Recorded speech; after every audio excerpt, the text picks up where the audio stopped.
Sir ఇప్పుడు ఒకటి చెప్పండి, నిజంగా ఈ 3 సిఏ కానీ సిఎస్ కానీ ఐసిడబ్ల్యూ కానీ ఈ దీనికోసం అవ్వాలి అని అనుకునే స్టూడెంట్స్కి ఎలా ప్రిపేర్ అవ్వాలంటారు?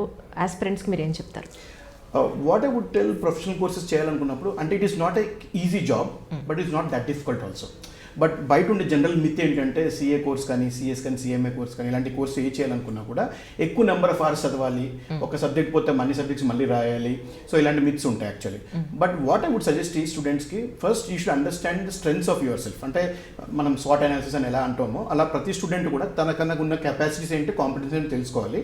అండ్ కోర్స్ రిక్వైర్మెంట్స్ ఏంటో కూడా తెలుసుకోవాలి.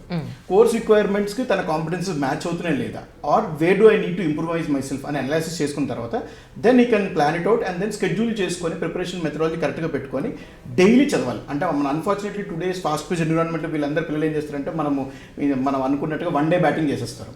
మన ఇంటర్మీడియట్ లెవెల్లో కానీ గ్రాడ్యుయేషన్ లెవెల్లో కానీ ఎగ్జామ్ ముందు రోజు నైట్ చదివేస్తారు, చదివేసి ఏదో ఎగ్జామ్లో వామిట్ చేసి వచ్చేస్తారు, పాస్ మార్కులు వస్తే అట్లా వచ్చేస్తున్నాయి, బయటకు వచ్చేస్తున్నారు. బట్ ప్రొఫెషనల్ కోర్సెస్ చేయాలనుకున్నప్పుడు it's not so. Unless and until student conceptual clarity ఫుల్గా ఉండి సబ్జెక్ట్ నాలెడ్జ్ డెప్త్లో ఉంటే తప్ప they will not be able to clear. And average marks that they get in professional qualification extraordinary student అయితే 60-65% వస్తుంది. Unfortunately మన intermediate examination గ్రాడ్యుయేషన్లో 90-98% marks కూడా వేసేస్తుంటారు, distinctions marks అన్ని కూడా వేస్తుంటారు. But professional qualification is not like that. So highest student will be 60-65% student actually. So preparation మెథడాలజీలో కూడా you should be able to balance it out. అంటే మనం అందరూ ఏమనుకుంటారంటే ఎక్కువ 16 hours 20 hours 24 hours చదవాల్సి వస్తుంది, అంత కుదిరితే 24 hours కంటే ఎక్కువ చదవాలేమో అన్నట్టు అనుకుంటారు, కుదిరితే టైం దొరకదు కానీ 24 hours కంటే ఎక్కువ. But that is a thought that they have. But if you're they able to balance it out right from day one, definitely they will be able to 5-6 hours a day and then definitely they will be able to be successful in actually. That's true sir. అంటే చాలా మంది actually ఇంతకు ముందులాగా నేను ఒక debate ఒకటి చూసాను, దాని మీద డిబేట్ చూసాను ఒకటి. ఏంటంటే 10th తర్వాత ఈ సైన్స్ అండ్ మ్యాథ్స్ బేస్డ్ ఉన్న కోర్సెస్ చాలా మంది తీసుకోవట్లేదు, ప్రతి కాలేజ్లోనే నీ సీట్స్ ఉండిపోతున్నాయి. ఇంటర్మీడియట్ తర్వాత కూడా సైన్స్ అలాగే మ్యాథ్స్వి అవ్వట్లేదు, no BTech no MTech nothing, మన ఆర్ట్స్ సైడ్ వెళ్దామని చాలా మంది అనుకుంటున్నారు. కామర్స్ సైడ్ కూడా చాలా మంది ఇప్పుడు టర్న్ అవుతున్నారు. ఒకనొకప్పుడు బాగా ఉండేది, మధ్యలో ఈ డాక్టర్ ఇంజనీరింగ్ దీంతో ఒక వ్యవస్థ ఒకటి క్రియేట్ అయ్యి మళ్ళీ ఆ వాల్యూమ్ అంతా కూడా ఇప్పుడు పోయింది. ఇప్పుడు అంతా ఒక టైప్ ఆఫ్ గ్యాప్ అనేది వచ్చింది. సో దానికి మళ్ళీ ఇటు సైడ్ ఓపెన్ అయ్యే అవకాశం ఉందంటారా కామర్స్కి మళ్ళీ? ఇంత last decade probably you rightly mention, ఒకనొకప్పుడు కామర్స్ కూడా మంచి డిమాండ్ ఉండేది. Exactly sir. బట్ ప్రిడామినెంట్ గా మన ఏపీ తెలంగాణలో ఎక్కువ చూసుకుంటే మనకి ఎంపీసీ బైపీసీ అంటే పిల్లవాడు పుట్టినట్టునే ఇంజనీర్ అని, అమ్మాయి పుట్టిన డాక్టర్ని ఫిక్స్ చేసేస్తారు. అలాంటి ఎడ్యుకేషన్ సిస్టంలో ఉన్నాము, అలాంటి ఉండే. కాకపోతే for the last I can say 6 to 7 years నుంచి ఆర్ ప్రాబ్లీ డికేడ్, ఒక 10 years నుంచి there is shift towards commerce education actually. So అప్పట్లో మేము చదివినప్పుడు కూడా when I was studying my inter, ఆ టైంలో 97-99 బ్యాచ్ అప్పుడు నేను, అప్పుడు కూడా ఏంటంటే dad science and maths teacher అవడం వల్ల ఎంపీసీ కాకుండా ఎంఈసీ సిఈ చేసినామంటే దట్స్ ద లాస్ట్ కోర్స్, ఏమీ పనికి రాకపోతే వాడు కామర్స్ ఎడ్యుకేషన్కి వెళ్తాడనే ఒపీనియన్ అప్పట్లో ఉండేది. But now students were 10 on 10 వచ్చి టాపర్స్ ఉన్న వాళ్ళు కూడా they are comfortably choosing commerce. And of course the avenues have increased and information is also there. ఇదివరకు మేము చదువుకున్నప్పుడు 3 కోర్సులు కూడా ఇన్ఫర్మేషన్ పూర్తిగా లేదు మాకు, సిఎస్సిఎస్ అండ్ సిఎంఏ కూడా పూర్తిగా లేదు. ఏదో మేము చదువుకున్న తర్వాత ఫ్రెండ్స్ వీళ్ళని కలిసిన తర్వాత ఏమేమి ఉంటాయని తెలుసుకొని then we take all 3 courses చేసాం. కానీ ఇప్పుడు information also plentily available and students are comfortably in picking up those courses. So trend has definitely changed. If I can say that ఒక 10-15% ఇదివరకు కామర్స్ ఎడ్యుకేషన్కి వాట్ యు కాల్ వైపు ఆశ చూపిస్తే ఇప్పుడు సుమారుగా 20-25% are looking forward for commerce education. And with the introduction of GST, with the introduction of demonetization and all those, definitely the demand for commerce has also increased. And multinational companies are coming in India and there are many opportunities that we are seeing. Cross border transactions చాలా జరుగుతుంటాయి, taxation implications ఎక్కువ ఉన్నాయి. So definitely every new innovation that is coming in, అంటే technology కూడా పెరుగుతుంది, science పెరుగుతుంది, దాన్ని ప్రతి టెక్నాలజికల్ ఇన్నోవేషన్ పెరిగిన కొద్దీ దాన్ని ట్రేడ్ చేయాల్సిన పని commerce the actually. So without commerce science, whatever innovations happen doesn't get traded. So definitely there is much more demand even being created for commerce education also. So there is I think it is going to increase in the future.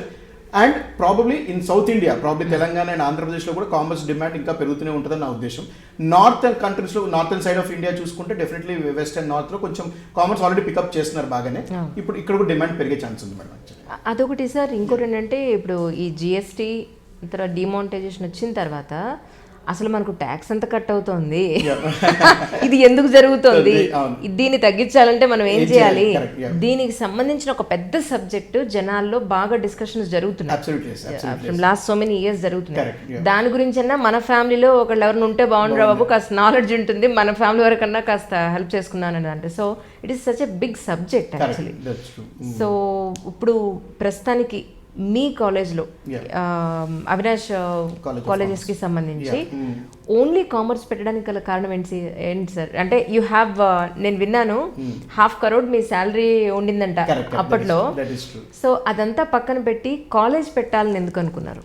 అంటే వాస్తవం చెప్పాలంటే మనము అంటే middle class family background నుంచి రావడం చాలా మంది పిల్లలు టఫ్గా ఫీల్ అవుతుంటారు. అంటే నాకెందుకు ఇలాగా ఇబ్బందులు ఉన్నాయి అన్నట్టుగా అనుకుంటారు. But always feel it is like ఏ వరం అనుకుంటాను నేనైతే.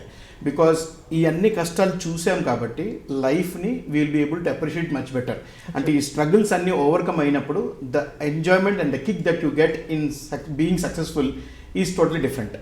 అండ్ సగటుగా మిడిల్ క్లాస్ వాళ్ళు ఉండే వాళ్ళే పాపులేషన్ ఎక్కువ ఉంటుంది యాక్చువల్లీ.